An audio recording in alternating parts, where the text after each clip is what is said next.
불교계가 정부의 금강산 관광 재개를 견인하는 활동에 나섰습니다. 금강산 신계사 템플스테이 추진의 열망도 커지고 있습니다. 조계종이 해외 진출한 한국 사찰의 포교 활동을 체계적으로 지원하는 사업에 본격적으로 나섭니다. 해외 현지 실정을 감안한 맞춤형 서비스를 제공할 계획입니다. 상월선언 만행결사 삼보사찰 천리순례 일정이 세부적으로 확정됐습니다. 송광사에서 출가하고 해인사에서 법을 만나 통도사에서 깨달음을 얻는 의미를 담았습니다. 서울 봉은사 생전예수제 국가문화재 지정이 추진됩니다. 서울시 무형문화재인 봉은사 생전예수제 49일 기도 입제식이 봉행됐습니다. 세계 각국의 불교 소재 영화를 한자리에 모은 세계 1화 국제불교 영화제가 닷새 일정으로 개막했습니다.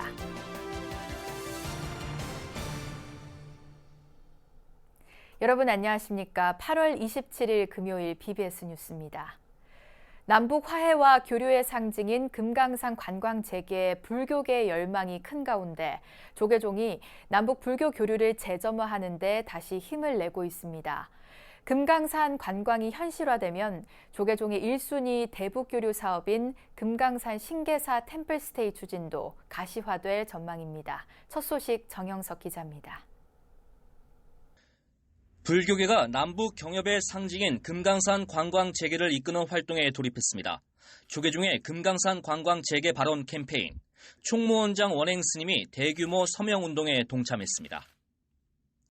금강산의 붉은 해를 가슴에 깊이 간직하고 우리 민족의 밝은 남날을 위해 함께 길을 걷는 도반이 되기를 기원합니다. 우리 민족 앞날에 희망과 기쁨이 가득하기를 간절히 축원합니다. 교육원장 진우 스님과 포교원장 범해 스님을 비롯해 주윤식 조계종 중앙신도 회장 등 종단 주요 인사들의 참여도 이어졌습니다. 불교의 산이고 부처님의 명산이십니다. 불자의 힘으로 금강산 가는 길을 다시 우리의 힘으로 열어갔으면 좋겠습니다. 남북 관계의 물꼬가 조금 트인 상황에서 금강산이 대북 교류 재개의 키워드로 다시 떠오를지 주목됩니다. 조계종이 1순위로 꼽는 대북 협력 사업은 금강산 신계사 템플스테이 운영. 금강산의 길이 열리면 남북 불교계가 힘을 모아 복원한 신계사 템플스테이 재개 문제가 자연스럽게 거론될 가능성이 높기 때문입니다. 나아가 조계종은 금강산의 4대 사찰로 꼽히는 유점사 복원 사업도 구상하고 있습니다. 빨리 속히 신계사 함께 또 가서 참배도 하고 또 내건강에 또 유점사, 장안사 많은 사찰을 함께 복원도 했으면 합니다. 이번 캠페인은 조계종의 대북교류 전담 기구인 민족공동체 추진본부 주도로 신계사 복원 14주년 기념일인 다음 달 13일까지 진행됩니다. 민추보는 온 오프라인 동시에 12,000명의 서명을 받아 통일부에 전달할 예정입니다. 불교계 차원에서 이뤄질 이번 대규모 서명운동은 조계종이 남북 불교 교류 사업의 첫 단추로 추진하고 있는 신계사 템플스테이가 이뤄질 금강산이라는 점에서 더욱 관심이 집중됩니다. BBS 뉴스 정유석입니다. 조계종이 해외 진출한 한국 사찰의 포교 활동을 체계적으로 지원하는 사업에 본격적으로 나섭니다. 조계종 해외특별교구는 어제 서울 조계사 인근 전법회관에 새롭게 마련한 사무처에서 기자간담회를 열어 향후 계획을 밝혔습니다. 해외특별교구 부교구장 정범 스님은 전 세계 조계종 사찰의 현지 실정을 감안해 맞춤형 서비스를 제공할 계획이라고 밝혔습니다. 또 해외 곳곳에 지회나 연락사무소를 설치해 현지 중심으로 해외 포교 활성화 방안을 모색해 나갈 예정이라고 설명했습니다. 조계종 해외특별교구는 최근 조계종 총무부장과 군종특별교구장을 지낸 정우 스님이 교구장을 맡으면서 사업 활성화가 기대되고 있습니다. 조계종은 현재 종단에 등록된 해외 한국 사찰은 30여 개 정도 되는 걸로 파악하고 있습니다. 오는 10월 송광사를 시작으로 해인사를 거쳐 통도사에서 회양하는 상월선언 만행결사 삼보사찰 천리순례 일정이 세부적으로 확정됐습니다. 상월선언 회주 자승스님은 이번 순례가 송광사에서 출가하고 해인사에서 법을 만나 통도사에서 깨달음을 얻는 의미를 담는다고 강조했습니다. 보도에 홍진호 기자입니다. 다음 달 30일부터 10월 18일까지 송광사에서 출발해 해인사를 거쳐 통도사에서 회항되는 삼보사찰 천리 순례. 상월선언은 회주 자승스님과 포교원장 범회 스님 등이 참석한 가운데 전체 회의를 열고 막바지 점검에 임했습니다.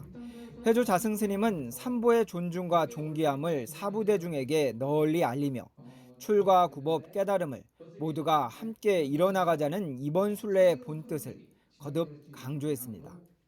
이 삼보에 대한 존중과 존귀함을 사부대중에 알리기 위해서 제가 삼보 사찰을 순례하자고 제안을 했고, 순서도 송광사 우리 사부대중이 출가를 해서 해인사 가서 부처님 법을 만나고 통도사에서 깨달음을 얻는 이런 테마를 하나 만들어서 삼보. 이번 순례는 10월 3일 화엄사에서 음악제를 열고 같은 달 9일 해인사 장경각을 참배하며 10월 16일 표충사에서 삼형대사 달해제 등을 봉행할 예정입니다. 특히 10월 14일 부곡에서 조계종 포교원과 함께 가칭 포교 박람회와 포교 토크 콘서트 등을 열어 불교 중흥의 실천 방안을 함께 고민합니다. 종단의 포교적인 목적과 방향이 새롭게 정립되어야 할 그런 시점에 저희들이 참석을 함께 하게 됐습니다. 그래서 어떻게 하면 한국 불교 포교를 잘할 것인가에 대한 고민. 다만 지난해 자비순례가 우리 국토를 걷는 데 치중했다면 올해는 행사명처럼 삼보의 의미를 되새기는 세부 프로그램들이 추가될 것으로 보입니다.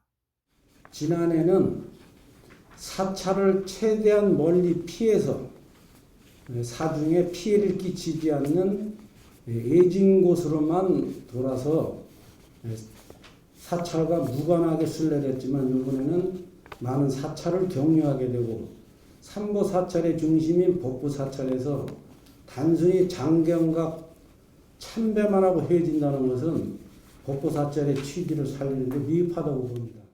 순례단은 다음 달 2일과 3일 1박 2일 일정으로 동국대 만해마을에서 백담사까지 예비 순례에 나섭니다. 코로나 시대 영원함을 가로지르는 삼보사찰 설리 순례가 불교 중을 넘어 우리 사회에 어떠한 화두를 던질지도 기대됩니다. 서울 동국대에서 BBS 뉴스 홍진호입니다. 서울 강남 봉은사가 서울시 무형문화재 제52호로 지정된 생전예수제 국가문화재 지정을 위해 본격적으로 나섭니다. 봉은사는 어제 주지 원명 스님 등이 참석한 가운데 코로나 방역 수칙을 지키며 생전예수제 49일 기도 입제식을 봉행했습니다. 이 자리에서 원명 스님은 각고의 노력 끝에 봉은사 생전예수제가 서울시 무형문화재가 됐다며 앞으로는 국가문화재로 지정되도록 노력하겠다고 강조했습니다.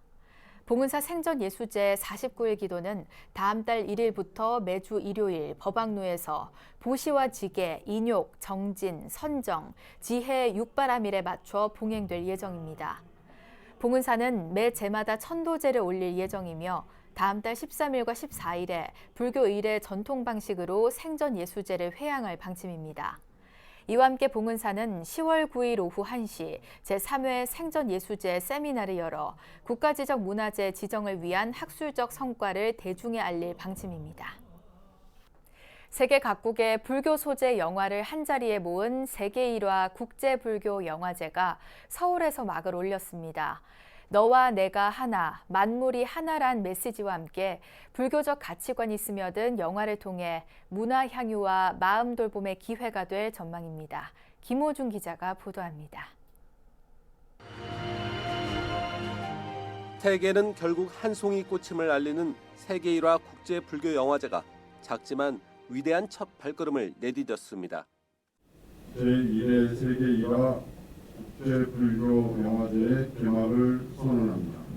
작은 시작이지만 큰 큰 걸음으로 오랫동안 영화를 통해서 글복을 전하도록 노력하는 영화제가 되겠습니다. 불교를 소재나 주제로 다룬 영화를 한자리에서 만날 수 있는 좋은 기회입니다. 15개국 62편으로 국제영화제 기준을 충족하면서 불교 영화제로서는 사상 최대 규모입니다. 조계종 중앙신도회와 동국대학교 영상대학원이 공동 주관으로 어려운 여건 속에서 세계 최대 규모로 개최할 수 있었다는 것은 이미 세계 일화를 이룩한 것이나 다름없습니다. 다른 국제영화제보다 예산을 훨씬 적게 들이고도 포교한 전법을 주목적으로 하는 불교영화제 탄생을 기다렸던 불교계의 오랜 바람을 해결했다는 점은 높이 평가받고 있습니다. 이제 이 영화를 통해서 부처님의 가르침이 곧 무중생들의 가슴에 깊이 스며들 것이며 우리 불교를 홍보하는 데 기여되고 불교 중흥의 밑거름이 될 것으로 사료됩니다. 해외에서도 영화제 개최를 축하하며 한껏 기대감을 나타내고 있습니다. 기존 불교영화제가 미흡했던 대중성과 흥행성을 두루 갖추길 바라는 겁니다. One world, one flower to cultivate the Korean filmmaking community and audiences there so that the 이번 영화제 프로그램은 내용이나 장르, 대상 관람객 등을 감안해 4개의 메인 섹션으로 구성됐는데 세계 일화 제목처럼 각 섹션의 이름을 연꽃, 라일락, 동백, 수선화로 지었습니다. 미얀마 민주화 운동을 응원하는 의미로 미얀마 영화만 모은 특별전도 따로 마련됐습니다. 우수한 작품을 주제별로 다양하게 접할 수 있는 매우 유익한 자리일 뿐만 아니라 영화라는 매체를 통해 불교가 대중에게 친숙히 다가가는 계기가 되기를 바라며 새로운 미디어 포교의 소식이 되리라 믿습니다. 불교 영화로 하나된 세계를 만날 수 있는 세계 1화 국제 불교 영화제는 스님의 90일간 극한 수행을 다룬 9스님을 폐막작으로 다음 주 월요일까지 이어집니다. BBS 뉴스 김호준입니다. 부산 해원정사가 코로나19 종식과 국태민안을 발언하며 약사열애 부처님 점안법회를 봉행했습니다. 해원정사 약사열애불은 높이 3.7m, 폭 5m, 화강암 재질의 경주 남산석으로 조성됐습니다. 또한 약호를 든 약사열애 부처님을 중심으로 양옆에는 협시보살인 일광보살과 월광보살이 있습니다. 해원정사 주지 원어스님은 1년 전 조성불사를 발심한 끝에 많은 사부대중의 동참으로 원만히 회양하게 됐다며 모든 생명이 고통에서 벗어나고 해원정사 역시 청정수행도량으로 거듭나길 발언한다고 말했습니다. 사회복지법인 관음종 복지재단이 코로나19 방역 활동에 힘쓰고 있는 서울 종로구청과 산하보건소 직원들에 대한 고마움과 응원의 메시지를 담은 간식을 전달했습니다. 관음종 묘각사 총무 법관 스님과 사무국장 등은 어제 종로구청을 방문해 코로나19와 사투를 벌이는 공직자들을 격려하고 시민을 위해 더욱 봉사해달라는 의미를 담아 1인분용 가래떡 1,400개를 전달했습니다. 이에 대해 김영종 종로구청장은 늘 어려운 이웃을 돕는 데 앞장서온 묘각사와 관음종 복지재단이 공무원들을 응원해줘 너무 감사하다고 말했습니다. 법관 스님은 관음종 총무원장 홍파 스님을 대신해 시민들을 위해 고생하는 공무원들에게 작은 뜻이라도 표시할 수 있어 감사하게 생각한다고 전했습니다. 관음종 복지재단은 종로구청에 이어 종로구 관내 해와경찰서도 찾아 역시 가래떡 300개를 전달했습니다. 이번 행사는 관음종 총무원장 홍파 스님이 백중법회 기간 묘각사 법당에 올려진 공양미를 관내 공직자들을 위한 응원떡으로 전하자고 발언해 이뤄졌습니다. 이어서 꼭 짚어봐야 할 공감 뉴스들을 모아봤습니다. 오늘의 알찬 뉴스입니다. 국립광주박물관이 특별전 한평예덕리 신덕고분 비밀의 공간 숨겨진 열쇠와 연계한 유물 공개 행사를 개최합니다. 유물 공개 행사는 대학이나 연구기관에 재직 중인 연구자를 대상으로 특별 전시 기간 중인 8월 30일과 9월 27일, 10월 18일 세 차례에 걸쳐 국립광주박물관 기획전시실에서 진행될 예정입니다. 산림청 국립수목원은 31일부터 다음 달 12일까지 원내 산림박물관 1층에서 버섯 특별 전시회를 연다고 밝혔습니다. 버섯 은밀하게 위대하게란 주제로 열리는 이번 전시회에선 국내 자생버섯을 동결 건조한 뒤 특수 처리한 표본을 비롯해 생태 영상 자료 등이 선보입니다. 강원 철원군이 흩어진 문화자원을 서로 이어 지역 문화예술 수준을 높이겠다며 철원문화재단 설립에 나섰습니다. 이현종 철원군수를 비롯한 발기인 12명은 철원군청에서 재단 창립총회를 열어 국내외 문화예술 교류, 공연예술 활동 보급과 교육 등 다양한 사업을 추진하겠다고 밝혔습니다. 이상으로 8월 27일 금요일 BBS 뉴스를 마칩니다. 함께해 주신 여러분 고맙습니다.